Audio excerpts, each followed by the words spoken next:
Welcome to Pastors Podcast Season 9. Andrew, I'm sure you've binged all 8 seasons. All of them. I'm convinced of that. Every single one. We started this a while ago because, and you would be in the same boat, I'm just convinced that the local church is the key to see revival in cities and nations. And therefore, I felt like the Lord just said, do everything you can to come alongside pastors, church leaders, those in the trenches building a local church, and just encourage them, connect them, equip them when you can. Love it. Do whatever you can to come alongside them. And I think there's something about pastors. There's a lot of people that aren't just don't have the title of pastor that actually listen to this. But there is something about when you're a pastor talking to other pastors, you just kind of get it a little bit more. Yep. You understand it. It's not that you get it, you understand it. Or anybody in the trenches building a local church. So great to have you with us. I do want to say before we get going in our episode, every single episode, I'm going to tell you about our pastors' conferences. We do 2 pastors. Not only do we do the pastors' podcast to come alongside pastors, but we also do a pastors' conference. We do one every year in January, which it's amazing. Drew, you've been every year. It's a highlight. It's amazing. You're one of our. You're one of the people. You're one of the ones that everybody loves the most. If there was a popularity contest, you'd be winning it. And so we do one in January in Sacramento, and then we do one every May in London. We would love to have you join us and be a part of that. And so it's incredible what God's doing. Andrew Gard, great to have you with us. Co-host today. Yeah. Have you co-hosted with me yet or just been a guest? No, both. I've co-hosted. I think you have. Yeah. Absolutely. A couple years ago. Yeah. This is becoming a regular thing. Yeah. Great to have you on. Real quick, can you just tell people who you are before we jump in? Yeah, my name's Andrew Gard. We pastor a church called Grace City Church in Central Florida. Our main hub there is in Lakeland, Florida, and then we have a location in Tampa as well. Yeah. How phenomenal church out there doing such a good job. I have 2 questions for you real quick. Okay. One is this. Yeah, actually, here's where Andrew and I, we have a few problems with each other in life. One of them, though, is Orlando's also kind of a small market NBA team. Yeah. So, in Sacramento, small market, I can relate to Orlando because it's a one-team town. Right. As far as, you don't have an NFL there. You don't have baseball there. Yep. And we're the same way. We only have basketball. Yep. Except for I sit over here in Sacramento and watch all the great moves a lot of that great Orlando things. is doing, all the positive young players, and then I'm just over here in Sacramento irritated. It's tough. Yeah, yes. Sacramento is probably one of the more depressing franchises in the NBA. Do you know a true story? A few years ago, Time Magazine came out with the #1. They had a list of the top miserable fans, like a list of 10 or whatever, and Sacramento Kings were #1. And you can vouch for that because you're one of those fans. There's something that's happened now. You'll enjoy this because, when you go to England, a lot of those guys follow teams that are horrible, like these football clubs. Right. Because their grandfather did, their great-grandfather. And they're diehards. Yeah, but they find pride in the fact that they have supported their team even when they were bad for generations. Yeah. As horrible as they are, and I'm now just that guy. The pride I have in Sacramento Kings is the fact that I have stuck with them when they're this bad. Yep. So I love that. Nobody really cares about this right now that's listening to the podcast. 2 things. One is how'd you come up with the name, and was it hard to come up with the name for your church? Oh, that's interesting. So I actually remember where I was. A friend of mine was planting a campus of the church that he was a part of actually in Orlando. And so he said, hey, man, would you come over and support us? This is before our church launched. And he said, man, will you come over, support us, and just come to the launch night and just hang. And so I drove out there, and then his pastor was there, and he was praying over, the church. And while he was praying, said, Lord, I pray that grace would spill into the city like a river. And I went, there it is. Grace City. There it is. That's the name of our church. That's fantastic. And so I texted Christina right there, and she's like, I don't really like it. Nobody likes names at first. It's like having a kid. Yeah. You say, I want to name this kid, and then everybody gives you 10 things that rhyme with it that kid's going to get mocked with. Yeah. And so, but now, I always think what it is obviously makes the name. So now it's like, man, I can't imagine our church being any other name. Does Christine ever look at you and say, I was wrong? Oh, yes, she does. She loves the name now. It was amazing. Yeah. Here's the second thing. I'm intrigued. You actually have, your story is you're coming out of the Pacific Northwest. Right. So you're Pacific Northwest. For those that are listening internationally, this is Portland, Seattle, that kind of northern Oregon, Washington, the Northwest of America. And And I heard stats somewhere years ago that the Northwest is one of the most unchurched areas in America. Yeah. So you go, is that true? Or was that stat? Somewhere I heard that. No, I mean, I think stats are true, but oftentimes stats won't have context. Yeah. And so I think it's a true stat. But, I would argue, we pastored in the mid-Atlantic region just outside of D.C., and we've been kind of south of Seattle, and we've been in Florida.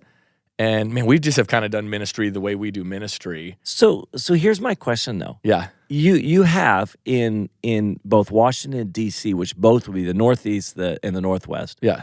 would not be known as the Bible Belt of America. Right. And then you go down to the Bible Belt of America. Right. But what has been the difference culturally? And it's interesting because guys are comparing. I don't think pastors should compare, period. Right. But they're looking at what they're doing in Seattle and looking at the crew in Atlanta. Right. And they're just different. Right. Have you noticed they're different, or has it just been kind of... Man, I don't know. I'm thinking, are you talking about in terms of leaders or the people that would attend the church? People that would attend the church. Yeah, I think culturally. Yeah. Or the ease of it or not ease of it. Was it more plowing? Was it more pioneering? Was it more... I think the biggest difference probably that I have noticed is that people that might attend our church in Florida might tend to have more background in church than people maybe when I was in the Northwest. Yes. But that's kind of the only difference. It wouldn't be cultural. Like there's a cultural thing in Florida that you go to church. Where that cultural thing wouldn't be there. Like you kind of go to church. It's part of the social fabric. I'll use an example. Like my county. If you just drove through my county, you'd see churches, you'd see all that kind of stuff. And the stats in my city are 19% of the people in our county are engaged in going to church. Which I would imagine would be similar. So you're saying 81%. Sure. Of the people, and that's surprising to me. 100%. So I think sometimes there's a misnomer that like 80, that number's flipped. Yes. That 80% of the people in my county are going to church, and it's like, no, it's like 19, 20%. Yeah. In my county go to church. And by the way, they include every religion in that. Oh, really? Wow. So that's not just Christianity. Right. That's every, you're engaged with a religious service. So I just have found that tends to be a little overblown. Not that there's not nuances. And what I would argue is the biggest difference isn't in the suburbs, it's in the actual cities. Whereas like if I was in downtown Seattle, that's going to be a lot different than Lakeland, Florida. See, I could be wrong with this.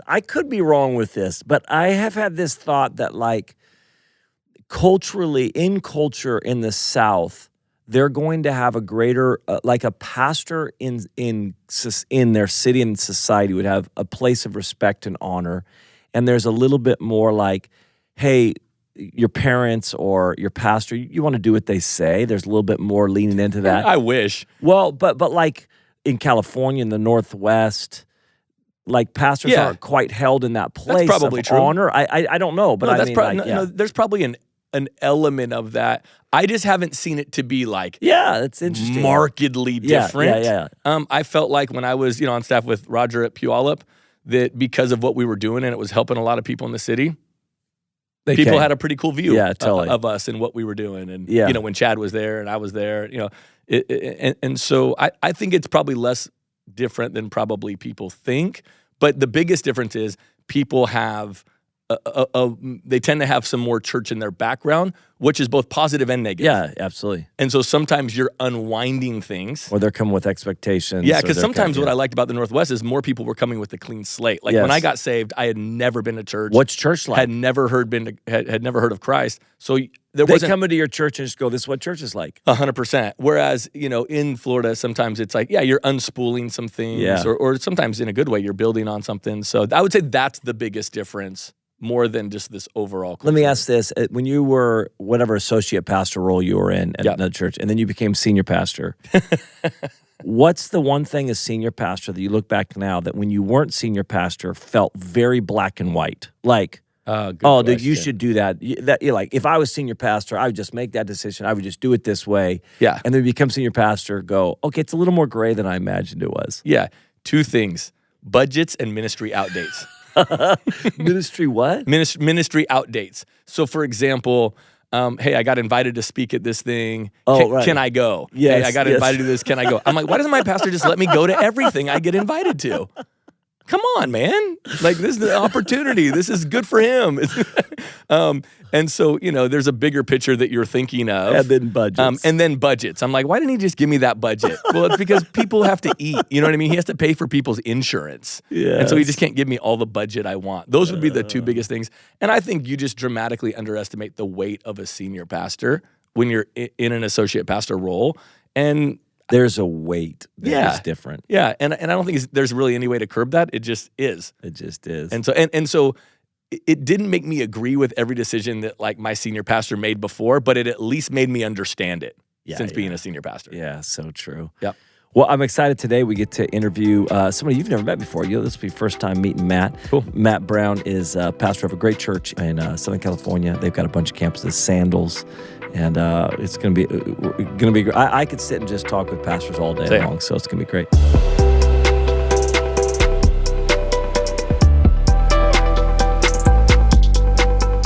Well, Matt, it's so great to have you on the podcast. I say this often to first-time guests. Andrew, you were a first-time guest with us one time. I was. I assume that every pastor I invite onto the Pastor's Podcast, one, has listened to all the other episodes. But the other thing I just assume is that this is kind of a bucket list dream for them. You checked it off. I don't know if that's accurate or not, but I can probably say that in Matt Brown's ministry journey, this is something he's really been seeking the Lord on. This is a big deal. This is a big deal. Matt, it's so great to have you on the podcast. Thanks for jumping on. Yeah, thanks. This is the pinnacle of my ministry life. I think that I actually am really excited to talk to you today because we started the podcast just to come alongside pastors, help strengthen them right where they are, because I'm just so convinced that the local church is the vehicle through which God works through, and therefore we've got to strengthen pastors. But you have a real heart to encourage pastors, and so I'm excited to be able to jump into a conversation today. We have met randomly. The Lord's connected us in recent times, just in random meetings that we've been in or whatever else, and so I'm excited to be able to sit down and talk. Matt, before we jump in, can you just kind of give a quick journey of your ministry life and kind of what you're doing and how you got there? Yeah, so I'm pastor of Sandals Church in Southern California. It's a multi-site church. We actually have one campus up near you guys in Santa Rosa. The next one would be Fresno, but 12 of our 14 campuses are in SoCal. Most of them are in Riverside County, but some are in Orange County, LA County, and San Bernardino County. But Tammy and I started our church. I mean, it's crazy, knocking on doors. No launch team, no church partnership, just kind of the old-fashioned dumb way where hopefully you make it. And our church sent us with a money tree. I mean, that's literally how we started. Money tree. Like they do at your wedding. I mean, I kid you not. So that's how we started. And God gave me this vision in the 90s of being real with ourselves, God, and others. And so authenticity has been the driver. And what I would say is, we're going to talk Enneagram a little bit. I didn't know about the Enneagram. I didn't know what a 3 was. And so a 3's core sin is lying. That's the core struggle of someone who's into image. And so it's just interesting to me that God had me start a church that I would need, a place where I could be real. And so that's been a kind of, I think if somebody asks, if you ask what's the secret sauce of Sandals, what's been our success, it's been the authenticity that I try to bring to the pulpit. And, nobody's under any understanding that I'm holy or anything like that. I'm doing the best I can to follow Jesus, and God's given me a teaching gift and a leading gift. But other than that, I'm a struggling Christian, just like anybody else. So let me ask this real quick. Married, kids? Yeah. So married to the same woman for 30 years this year. Can you believe that? I can't believe I'm that old. Come on. We've been married longer now than we were lived with our parents. Isn't that bizarre? Yep. So great wife, just great teammate, great partner, great friend. Tammy, she's just an incredible person. And then we have 3 adult kids. Madison's 28, Kennedy's 27, and my son is 22. And our oldest just gave us our first grandchild, Weston. Come on now. Is it we as good? babysat him last night. It was awesome. Is it as good as they say? It's better, man. It's here's what it is. It's all the joy of parenting without any of the hardship. Yeah. That's what it is. I just can't imagine. Well, I have a few questions for you. One is this: how'd you come up with Sandals? Romans 10:15. How beautiful are the feet of those that bring good news. I was a soccer player, Banning. I don't know if you and I haven't talked about this. I played all the way through college. My junior year in college, I don't know if you watched the Monday Night Football, but Tyreek Hill, I blew my knee out like that. It was just ugly. So my athletic career was over. And I just had gnarly feet. My parents didn't always have money growing up as a kid for shoes that fit. And I just had the ugliest toenails. Just think Frankenstein. That's what my toenails look like. Shaquille O'Neal. Yeah. Oh, dude. And I was so embarrassed to wear sandals because in the 90s, like it was really cool to wear sandals. And everybody was wearing sandals everywhere. And I was just, I can't do it. I just said, I want to plant a church where people can see the ugliest part of my life and still love me. Okay, I got to be honest with you. That's a lot more biblical and a lot more thought than I imagined would be for sandals. That's incredible. Andrew, people are like spiritual resort. What is it? or Southern California. Andrew, I'd be interested real quick on this because you mentioned you just did church planning the hardcore way. I have been. So let me just preface it by this. Chris Hodges was on the podcast. Love Chris. We both love Chris. He's the best. And so what's happened with ARC, I think, has been so helpful and instrumental. But I asked Chris about this. I said, how do we not lose that pioneer grit thing? I do a little bit as I'm seeing church planters. And our story's a little bit different because, man, we had a name and, a bunch of worship leaders. But there is that thing of like, you just figure it out. You pray, you fast. Right. And sometimes I'm like, oh, this package that you're doing, you're gonna miss a little bit of that. Do you look back and are you grateful that? Do you like actually, what I'm saying? What would your guys' take be on current day church planners and how not to lose that in the midst of the amount of resources available? Does that make? I think that a lot of church planters today are soft. That's what I would say. But I would say, when you're a grandpa, you can start saying that stuff. This is how it works. What I would say is, though, it was too hard for us. So a lot of our dysfunction, our wounding, our time spent in counseling. Interesting, yes. Because lack of support. So here's what I would say is, now church planters, it's like NASCAR. And so they got denominational stickers all over their car. But they missed the grit. They missed the faith building phase. And, I'm on a church planting co-op and we're helping churches in the 4th year, 5th year. And some of that I get, like if you're in downtown San Francisco or Oakland, it takes longer to get a community that can contribute. But I mean, Sandals never existed on the giving of anyone else. So I think our denomination, I kid you not, Banning, I think they gave us $800 the first year. I think Matt, you bring up a good point. I do think what's happening a lot, and I talk to a bunch of church planners a lot of times, who we love church planners. Me too. We are, there's few people I love as much as these guys are church planners. Yeah, I think the thing that I'm always careful with guys when I'm talking to them is going to the NASCAR point that Matt just brought up. It's like they got too many stickers on the like. I know guys that are taking 30 grand from this group and 50 grand from this group and 50 grand from that group, and I'm going, man, you're not gonna be able to really come in alignment and be accountable and be submitted to 8 different organizations. So I just always try to really encourage guys, man, pick one. Yeah, I agree. Pick one that you're going to rock with and go, man, these guys are my pastors. These guys speak into my life. It doesn't mean that you don't admire other people from other streams and learn from everybody. But I think for us, that's what we did. We picked one crew that we were going to roll with, and we had relationships outside of that. But we picked one. And could we have gathered a few more dollars before we started? Sure. But then it's kind of, you feel kind of funny and you kind of feel like you're just, for lack of a better term, prostituting yourself out in order to accumulate. And so I think for us, we picked one group that we really rolled with, and I was happy we did. I actually want to get into leadership stuff, so I don't want to take too long on this question. But Matt, Multisite that you are, when do you recommend, when you're talking with pastors, how often do you discourage them from doing what you're doing? And how often do you encourage them to do what you're doing? Yeah. So, I mean, I think that, Mark Driscoll was the first guy I ever heard doing this. So this is like 03, 04. So I'm 32. I think Mark's a year older than me. So he's 34, and they're going multi-site. And I didn't think it would work in California. I was like, this is not going to work. Are yours all video venue?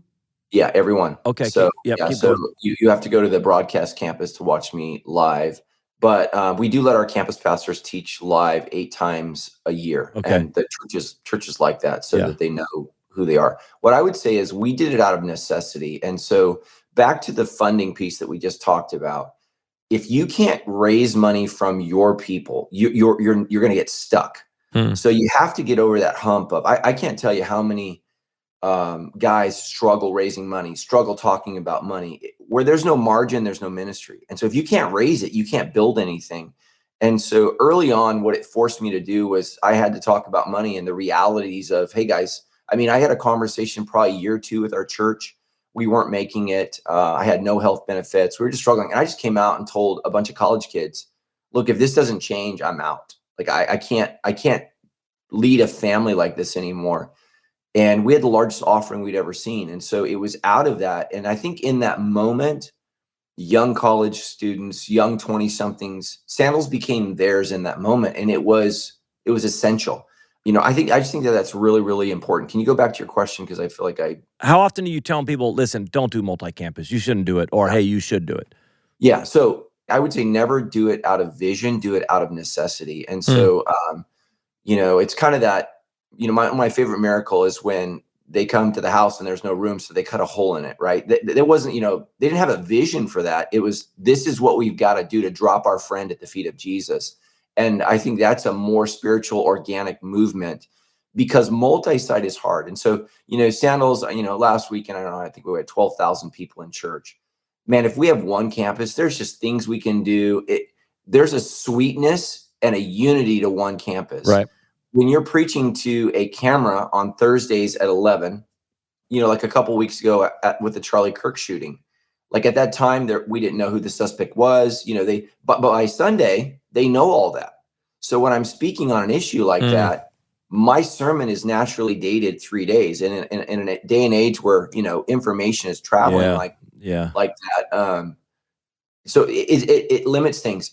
It creates challenges. I don't think multi-site saves you any more money. Where it saved us in California is building is so ridiculously expensive. We just I could not afford a 3,000 or 4,000 seat auditorium. Ours holds, I think, 2,100. And that's as big as we can do. And so Sandals multi-site model started this way. There was a dying church, maybe 25 minutes away. They were down to 20 people. They couldn't afford their bills. They called us and said, could we become a Sandals church? So that's our story. So we were like, okay, what would this look like? What would it cost us? We literally penciled it out. That's how you, this is what I don't think guys realize sometimes. I want you to keep going, but is that some of this stuff you fall into. Yeah, I mean, 100%. It's the Lord, but it wasn't some like strategic vision that it was like, we kind of fell into it. Somebody called me and said, okay, keep going. And Matt, how old is your church at this time? I think we're 12 years old. Okay. So 12 years in, was this the first one? Yeah. Yeah. Wow. So we penciled it out. And what I would say is, a lot of church planting focuses on strategy, but you have to also listen to the Spirit. So what is the Spirit saying? Right. Where is the Spirit leading you? And the campuses that are the least successful that we have, I feel like we were strategic. And the campuses that are the most successful, the Holy Spirit dropped. Boy, that is amazing. Yeah. And I've had to go back to our board and just say, guys, here's our roots. Our roots is not, we're not Starbucks. We're not McDonald's. We're not Life Church. You know what I'm saying? Where they're just, popping them out. Dropping 13 million a campus. And sorry if I'm not supposed to say that, but that's just not us. I got to be honest with you. If they gave me 13, I'd become a Life Church right now. Right now, today. Yeah. So we penciled it out, 150 grand, Banning. That was okay. That's what's going to cost us to put a screen, to paint it, put in carpet. And so that church historically had run in its heyday 40 people. They built the building they shouldn't have built. They borrowed more money they could afford. Opening Sunday, 550 people show up. Jeez. And I went, oh, this works. And I'm watching their elders weep. They're crying. Wow. This is the biggest thing they've ever dreamed of. And then they hadn't baptized somebody in 5 years. Wow. We do a baptism and 100 people get dunked. And you're like, oh my gosh. And so that's really what got me going, because I'm an evangelist at heart. I'm like, okay, wait a minute. I can spend less money and I could do this. And so that changed our model. So what we did is we just put it out to churches that were struggling. And so of our 14 campuses, I would say, again, don't hold me accountable, I would say 11 of them are existing churches that ran their course. They don't like it when I say died. That's very offensive to them, because they would argue, even at 10, 15 people, they were still doing ministry. But what I would say is they were not a thriving church. Another one, this is a historic Baptist church in our city.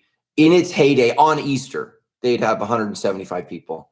They got down to, let's call it 14 people. And that campus runs 1,200 today. Yeah.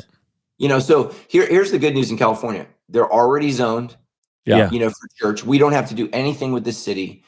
And for your listeners outside of California, they just don't understand how hard it is to get something rezoned in our state, especially now with the housing thing. I don't know if you guys have experienced this, but we own a business building we're trying to sell. And the only way we can sell it is if a member of our church will donate land to the city to be zoned for houses to replace that footprint. Wow. Because there's not enough houses in California. So it's this huge problem. So we did that. And, we've done that 11 times. And it's an interesting model. It's a crazy model, but it works for us. And I'm not having to raise millions of dollars every time to do this. And so kind of our funding model banding is what we do is we intentionally create margin in our budget every year. So let's say it's 10%. I think this year it's 11% margin. And then that goes into our category next year for a new campus. Amazing. So I'm paying cash for these new launches. And so what I would say is, don't jump too quickly. You have to have a great team. I have an incredible executive team, guys that came out of, entrepreneurial relationships. One of my executive pastors worked for Google. Those are not my gifts. And a lot of pastors think that they can do that. I can't do that, but I have a team that does. So I would say be very, very careful. And I've watched guys go multi-site and it destroys them. It bleeds them financially, because campuses take a while to be self-sustaining. They just do. Yeah. Let me ask this real quick, and I want both of you to jump into this. We're all builders. We love to build. How often do you find in your own life or pastors you're working with that they're building just because they enjoy building? Like it's just that, we just love the build part of it, but it's not necessarily either we're burning our team out or we're getting ahead of what we should be. How do you manage? Yeah, I think for me and Matt, I'd love to hear you talk about this too, because I was even thinking sometimes what I'm observing is that when guys get going, I think a lot of times even multi-site looks good on a website, but sometimes I think there's been guys whose churches are, we're 10 years old, they're 5 years old running a fraction even of the people that we're running, and they got 4 campuses. And sometimes I'm going are we doing something wrong? We have Lakeland and Tampa and and I think you got to have a real sturdy sense of what God has called you to do and called you to build, because otherwise you'll be looking at social media and feel this external pressure of going, man, you can feel like you're getting behind. I felt it in the early days for me, but I felt the Lord actually got in my face.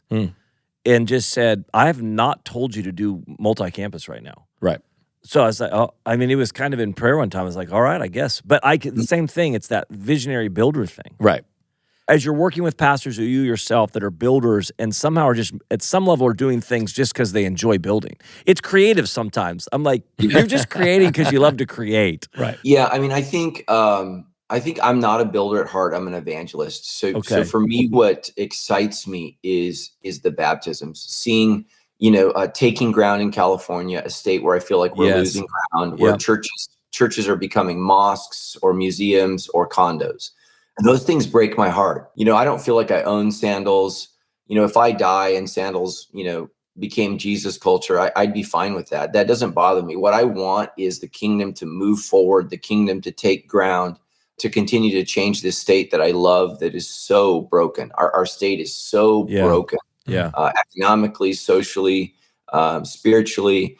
So for me, it's the excitement of taking ground, marching, like when I was a kid, we sang about, this song that the armies of God are marching on, and I always loved that song as a kid. And I don't mean that in a militant way anyways. So anybody out there that thinks, we have to preface everything. Preface it in context of a Sunday school song. This idea that the gates of hell will not prevail against. And so that's for me. I am a big driver. I am a grower. I mean, those things, numbers matter to me. I used to love Rick Warren. He said, God cares about numbers. He put a book in the Bible called Numbers. Having said that, though, but the last 5 years, I mean, you and I have talked about this personally. COVID wrecked us. We are just now, this last weekend, we have more people than we did in 2019. I mean, as a builder, grower, take the hill guy, that just destroys me. So yeah. Matt, real quick. So if you get a call from some church in California and they're going, hey, we're interested in a merger, what are some of the either the metrics you're looking for, but not just the metrics? What's maybe some of the language that if they're saying would cause you to go gravitate towards it, and maybe what some of the language that would cause you to push away from it? Yeah, so we don't use the word merger. It's a takeover. I mean, you can't use that language, but I'm very clear, this is not a partnership. I mean, I'm taking over all the responsibility, all the debt. I'm funding, the remodel. I'm funding all of the staff for probably 2 to 3 years out. We have about a 3-year plan before they're self-sustaining. Many of our campuses became self-sustaining year one. The closer the campus is to central, the better it does. The further out we get where people don't know about Sandals, those campuses tend to struggle. So kind of our metric is, does it make sense? And really, to be honest with you guys, the biggest inhibitor now is finding campus pastors. A lot of guys, if they're interested in not preaching, their leadership is maybe a little lower than we want. And then guys that are great leaders, really what they want to do is go do their own thing. And that's destructive long-term, for the campus. And so it's really hard to find leaders. I mean, that's where I would say right now, I mean, I have an opening right now in the Fresno area for our campus because our guy's leaving to go plant his own church, which I appreciate. I'd rather him go do that than destroy, our campus. Right. Because that's what I tell guys, if you have a burden to preach, this is not the role for you. Right. If you want to lead people and love people, this is that role. And it's just tough. I think there was a sweet spot maybe 10 years ago where I mean, we put out a job, on these recruiting things and we get 10 applicants. Now we get 0. Why do you think that is? Anything you're sensing?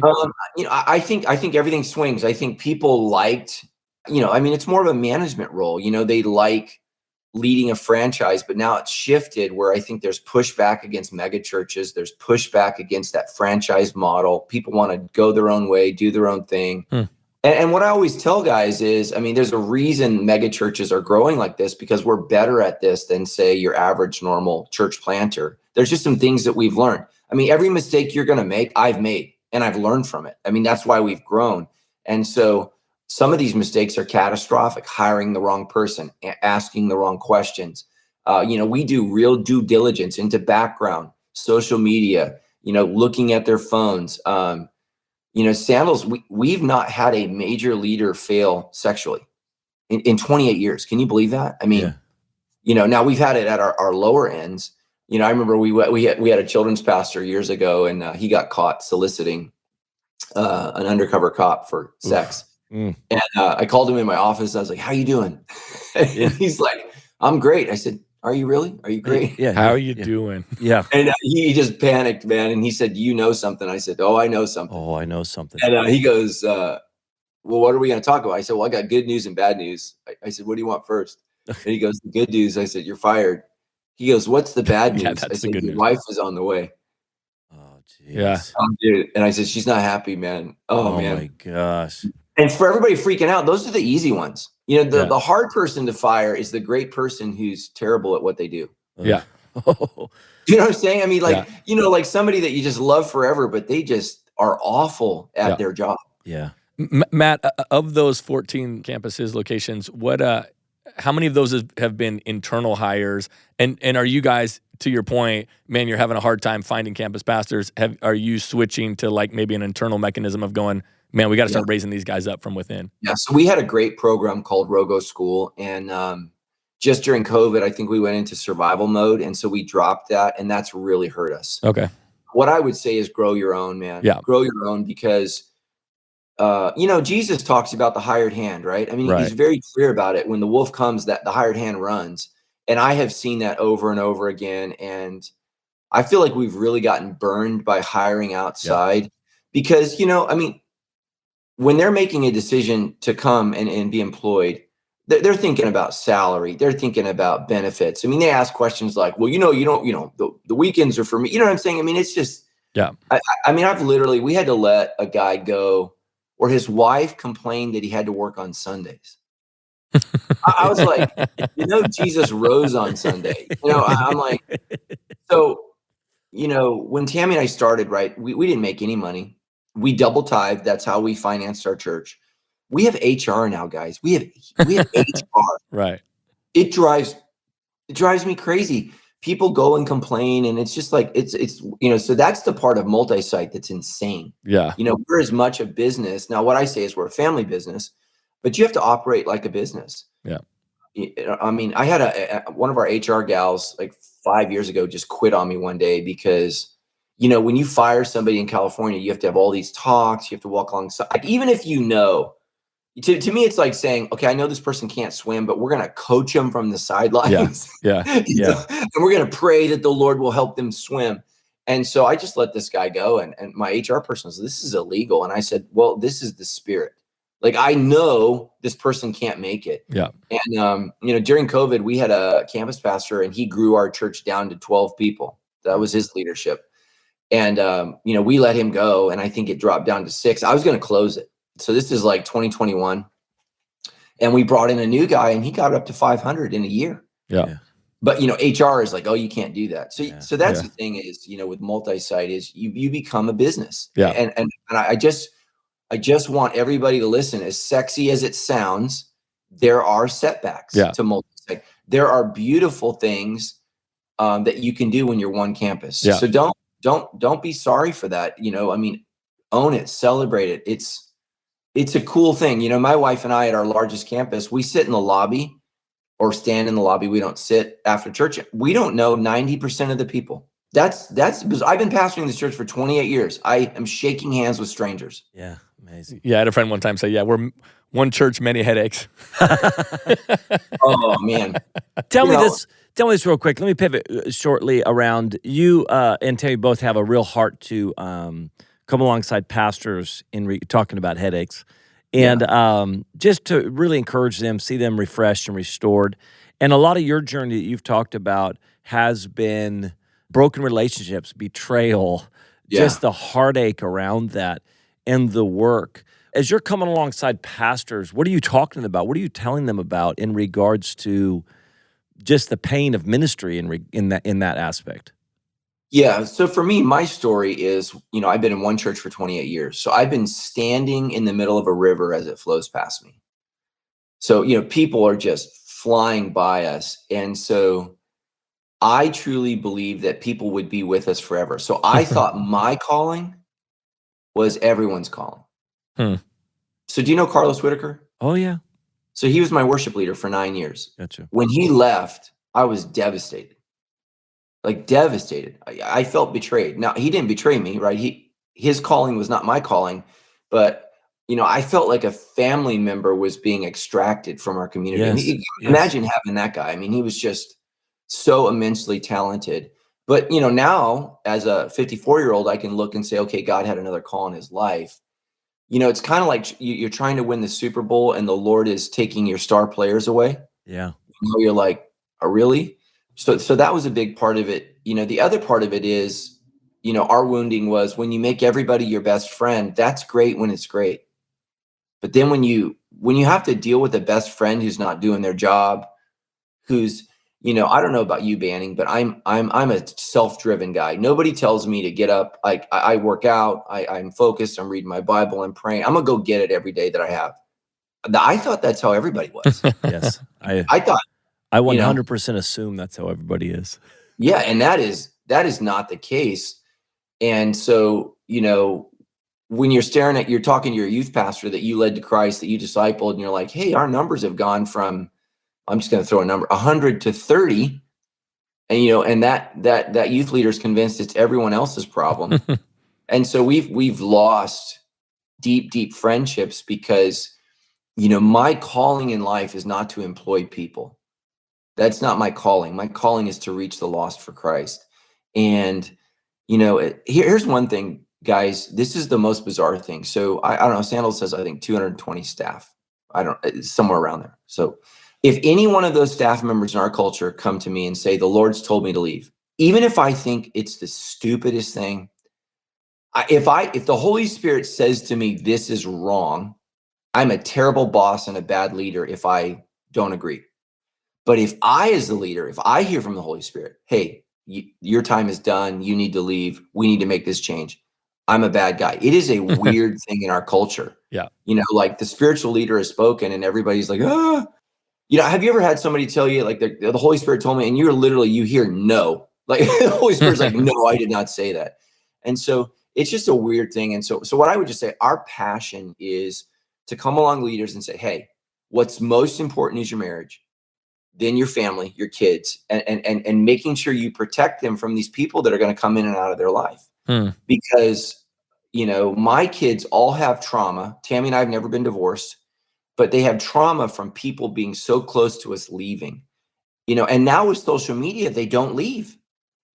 Like if your kids are following your best friends and, everyone shares their trauma online now, your kids come home and they're like, how do you healthy boundaries, but also how do you not just grow cold? Wall yourself off. Yeah. Yeah. So I think I have a megachurch pastor friend. If I said his name, you guys would both know him. And I've watched him become cynical over the years. And I felt like that started happening to my heart. And I just had to get after it and get on my knees and say, God, no matter what people do to me, they did worse to you on the cross.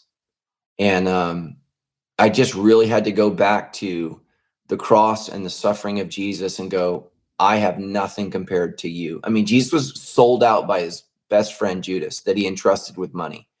I had to go back to the cross, to Jesus. And I don't think that I thought that, well, like when you grow a church that's just taking off like a roller coaster, it's all fun. And then you don't prepare and you're not ready for the tough things. So I had to go back to the cross because I worship a suffering servant. I don't mean to communicate at all that I've been through anything like that. But the people that you love are the people that will hurt you. It wasn't pagans that put Jesus on the cross. It was religious people. How do you guys set your life up to, like we have leadership guys come in that will do training in our world, and I love these guys. But I definitely am like family.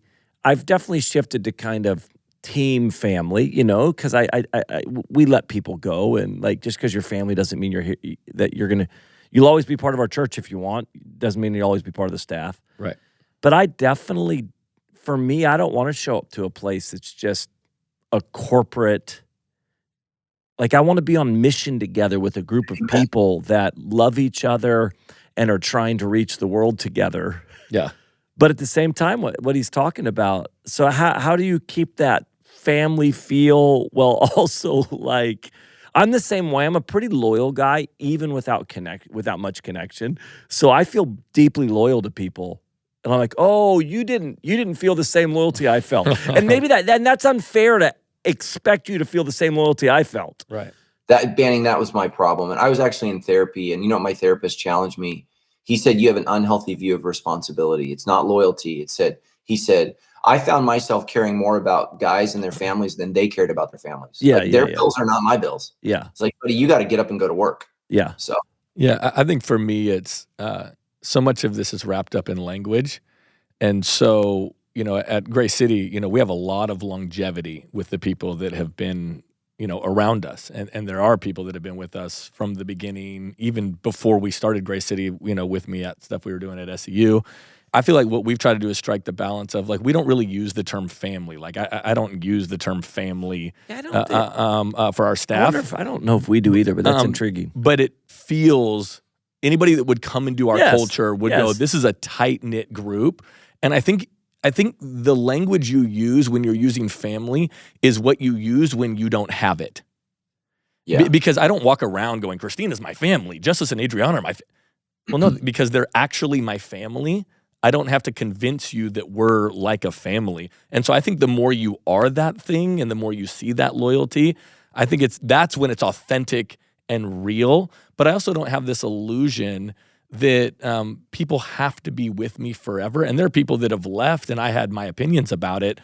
but I still talk to some of these people too. Yeah. And I think for me, I just try to guard my heart from having a helpful perspective and going, man, people are making their own decisions, and I am not at the center of their orbit of their decision-making process. And so I got to stop putting myself at the center of it. I probably have gotten to a place where I don't feel it's disloyal if you leave, or if you leave our church or whatever else. Some of them like, oh, Jesus can do whatever he wants to do. Like Right. you're not my person. Right. Jesus can move you ever. What gets hard for me is when they leave offended or want to blame me or, on that. That's what, honestly, for me, Matt, you don't know Andrew as well, but Andrew could care less what anybody thinks about him at all. This is like his, this is his, Andrew. this is his superpower. He has a callous heart that could legitimately care less what you think.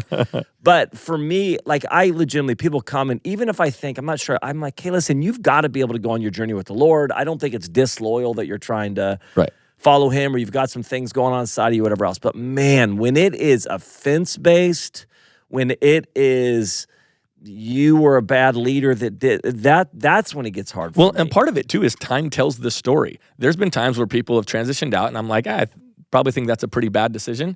And there's been times where I've been right and there's been times where I've been wrong. Yeah. There's been times where, man, it was a great thing for them and it was fantastic. And there's been times where I was right. How many of those were they offended by you? Your world's different than my world. Yeah, I think oftentimes I'm sure that there has been offense, but that's a part of life. See what I'm talking about here, Matt. Yeah, I need to go to Andrew for therapy. Yeah, totally. He'll tell you to suck it up, stop caring what people think. Yeah. So here's what I would say early on, Andrew. I felt like the way Sandals planted, we were in a foxhole, right? We're taking shells, and I felt like these were my buddies for life. Early on though, I didn't know. I didn't check if staff give. I didn't know any of that. Now I do. And so we just had this long conversation me and yesterday. Ben were just arguing about this. You want to know how one of your staff members is in the hole with you? If they're giving. If they're not giving, dude, it's a job. And I just help those people find a new place to go get a job because I do not exist to employ. We exist to serve. And so I would say that's where I've gotten, but it's tough, man. It's really tough. I love what Andrew said though. Andrew, I've been right about some people leaving, but I've also learned I've been wrong. Right. Like, no, God has a plan. And Carlos Whitaker would be, one of those great examples of where, no, the Lord really had a call in his life. Yeah. Carlos is listening right now. And Carlos, I'd say you're in sin. I'd say you missed it, Carlos. So I would just like to say, I guarantee you, Carlos is listening to this podcast right now. I'm one of his. Listen, I'm a pretty big hero in Carlos's life, so I'm sure that he's fanboying right now. But a humble hero, a humble hero. You talk about healthy boundaries. How do you help him? Yeah, I think again, protect your family. Not everybody. So here's where I went wrong, guys. So Here's why I'm the worst pastor ever. I got run over by Jesus and he changed my life. This is my salvation story, Benny. I don't know if I've shared this with you, but I was raised in the church, great parents, good parents. I went off my own way. I was the prodigal son. And I was at a party drunk and the Holy Spirit said to me, "What are you doing with your life?" And I remember looking in the mirror and I told my girlfriend, "We need to go to church." She's like, "What?" So we go to church. We stumble into Greg Laurie's church, Harvest Crusade, Harvest Church, Riverside, California. Yeah. It's like the Holy Spirit knew. I got to shoot Matt with the gospel. So I show up. Greg gives an invitation, of course, and I get up to go forward. And my girlfriend at the time, she said, "What are you doing?" And I said, "I'm going to go forward and give my life to Christ." And she looks at me right in that moment. And guys, this is a good-looking girl. You know what I'm saying? I mean, I was a young man. I had clear priorities and it was not the Lord. It was good looking young ladies. And she says, "You go forward, we're done." And I tell my church, I tell everyone I share the Holy Spirit's first time he spoke through me, I said, "Then I guess we're done." And I went forward and I gave my life to Christ and she dumped me. She left a note on my car, "You're an a-hole, we're over." And so the day I gave my life to Christ, it costs me immensely. Yeah. So I'm under this illusion that all Christians have had this encounter that there's going to be personal suffering and that, And that is just not the case. People come to church, people work in ministry for all kinds of reasons. And I am a pastor and a preacher because I can do nothing else. The Lord has called me to this. And are you guys water skiers? No. Yeah. Yes. When you're teaching somebody to water ski, you got to teach them to let go of the rope, Yeah. or Yeah. they drag them through the lake. Sometimes I feel like I'm skiing, and sometimes I'm getting dragged through the lake, but I cannot let go. Yeah. Because the Lord has called me through this, and a lot of people let go because it's painful. Yeah. And it's hard, and it's not as cool as it looks when you first started. But I cannot let go because I know He's not letting go of me. And so I got hit, man. I got crushed by Jesus in a good way early on. And it was a life of sacrifice early on. So I'm going to give up sex. I'm going to give up drugs. I'm going to give up alcohol. Like, that's how my born again life started. It was tough. So I have this. We've talked about this. People. It's probably around retirement or something. They were talking about. I thought I would do what I'm doing right now. If somebody came and dropped $10 million in our lap for my family, I'd get up tomorrow and do the exact same thing. Like I'm like, this is a mandate. It's a call of God. This is what I'm going to give everything for in my life. And even if I was independently wealthy, I would do the exact same thing I'm doing tomorrow that I did today. And I find myself with this a little bit, with tithing, with giving, with sacrifice. I do kind of like, do not all you guys think like, and I'm 49, but I was just talking about this yesterday. 17 years old, I said, Jesus, I'm all in. I grew up in church with Jesus, I'm all in. Tithed right away. Have never not tithed. Right. Yeah. Have never, it's just a non-negotiable that's just there. I'm not even sure I could have taught the concept of the tithe until I became senior pastor. I just am like, that's what you do. No. I believe it. And the thought that somebody wouldn't is sometimes legitimately hard for me to wrap my head around. I'm like, no, really? Like, no, that's like, what? Yeah, and some of that gets into, though, again, we have to continually be teaching this stuff too. Yeah. Because if you grew up in this, like I didn't grow up, first time I ever heard Jesus Christ dying on a cross for my sins, I never heard that concept before I was 17. I'd never been in a church, never been in anything. And so he grew up in a tribe in Africa. So those were concepts that were totally foreign. Yeah. Completely foreign to me. And so I had to be taught them. Yeah. Let me share with all of the church planners something that I wish. So here's how I've developed boundaries. I call it the hat talk. So I can't see if Andrew's wearing a hat, but Banning is wearing a hat. And so as pastors, we wear 3 hats. And I literally do this when I sit down with a staff member, and it's a tough conversation. And I say, I wear 3 hats. One hat is I'm your pastor. That's never going to change. I love you. As long as you want me to shepherd you, I'll do that. Another hat is I'm your friend. I hope we can stay friends, and I appreciate the friendship that we have. And the other hat is your boss. And what I'll say is I'm going to put on the boss hat right now.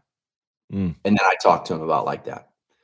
And then I'll say in mid conversation, now I'm going to put on the pastor hat and I'm going to try to shepherd you.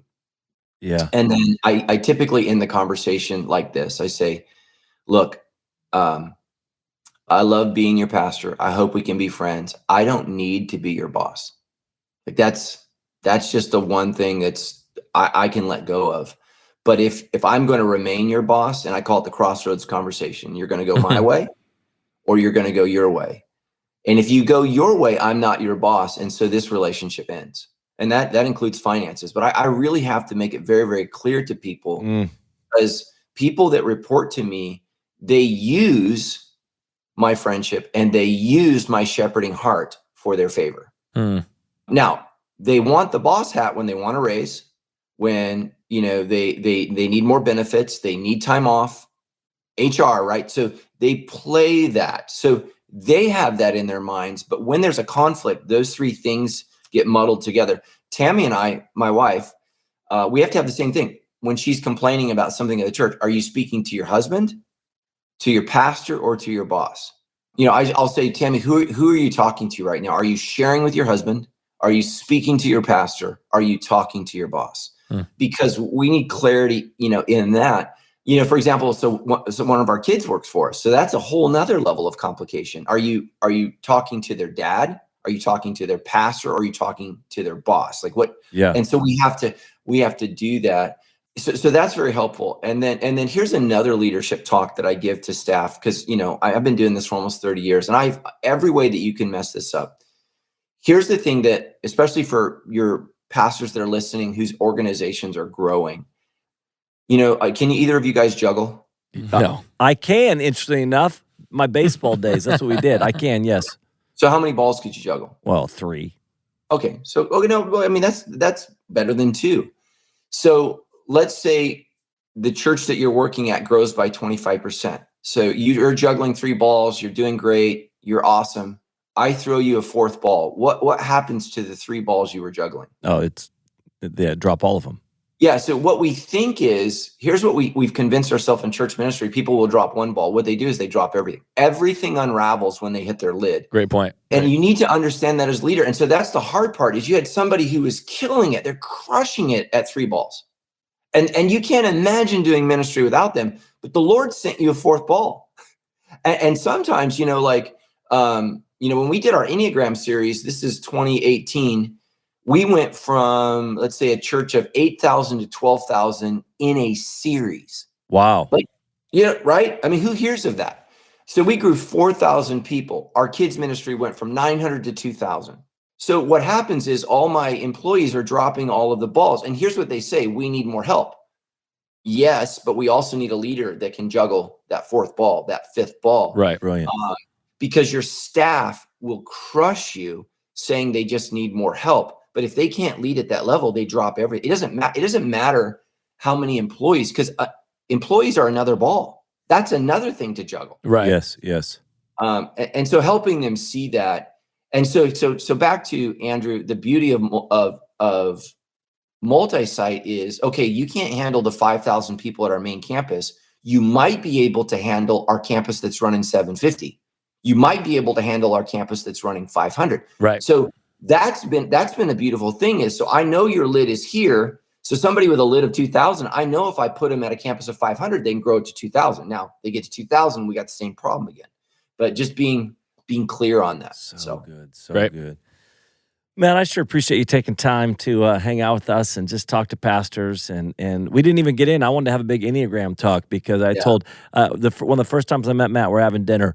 And he tells, which, so many people are like, Enneagram, it's a cult, it's this or that. I'm like, oh, whatever, I don't know. But all I could tell you is it's been helpful for us. But it's one of those tools we use, like the DISC, like, DISC, Enneagram. Myers-Briggs. Yeah, so, it's a handful of things that I'm like, hey, if there's a tool that can help me better understand people and myself, I'm in. But we'll have to have you on the podcast again. And now I'm fascinated to know how one series grew your church by 4,000. That's amazing. It's a good series. Yeah, it's a good series. So we'll have to do it again. But man, I genuinely appreciate you taking time to jump on and do. How do people connect with you and find out who you are and where you're at? Yes. So I pastor Sandals Church. They can follow me at Matthew Stephen Brown. And the reason that's my full name, Matthew Stephen Brown, is because my mom and dad named me John Jacob Jingleheimer Smith. I mean, it's just, my name is like, so yeah. You mean so my writing name. There's a few Matt Browns out there, is what you're saying? Dude. Yeah.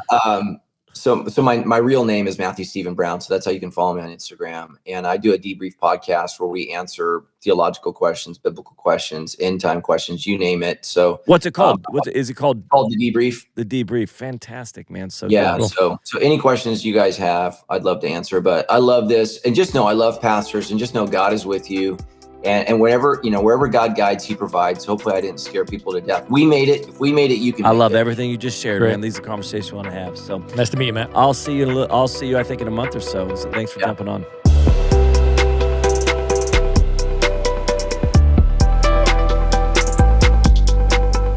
Andrew, I got to tell you, I could just sit and talk church and church planting and pastoring forever. Like, Yes. I love it. Like, I do these podcasts legitimately. I just am like, okay, I want to send that to a handful of our staff. I'm like Right. taking notes with what he's saying. I just feel there's something about just getting around. This is actually one of the reasons why I want to start the podcast, is because I was having these conversations because of my travel, Right. and because of just friends that are pastoring. I'm sitting at tables having because I'm asking questions. Right. Like, I'm with Matt. Like, Matt, tell me what you're doing. Tell me what's going on. And we're having these conversations, and I'm like, dude, I just wish other It'd be pastors. so beneficial. So that's what. So today I'm like, this is it, man. This is what I would sit around and talk about. Yeah. The thing that I love in these environments too is that, man, there's a lot of ways to skin the cat. Yes. I think that's the thing I'm always so encouraged is, man, there's just so many ways to get there. And God uses just the diversity of the body is just and amazing also he is at his core says an evangelist. So Right. an evangelist is going to run into different problems Right. than a pastor is or a teacher, a prophet. Like everybody also runs, they have different strengths. They run into different problems. So you're listening to some of this, I imagine, and going like, yeah, we've never run into that. Yeah. Like you've run into stuff Or earlier. maybe we have, but my brain wouldn't process it in the same way. You're reacting to it different, or it's hitting you different. 100%. It's impacting you different. Like why? Like you wouldn't say this, but like, why are you so deeply wounded by that? The guy just, you're like, but you know what I'm saying? Yeah, you're like, all right. So the guy left. Suck it up. I think that's happened to me. Next up, I'm pretty sure.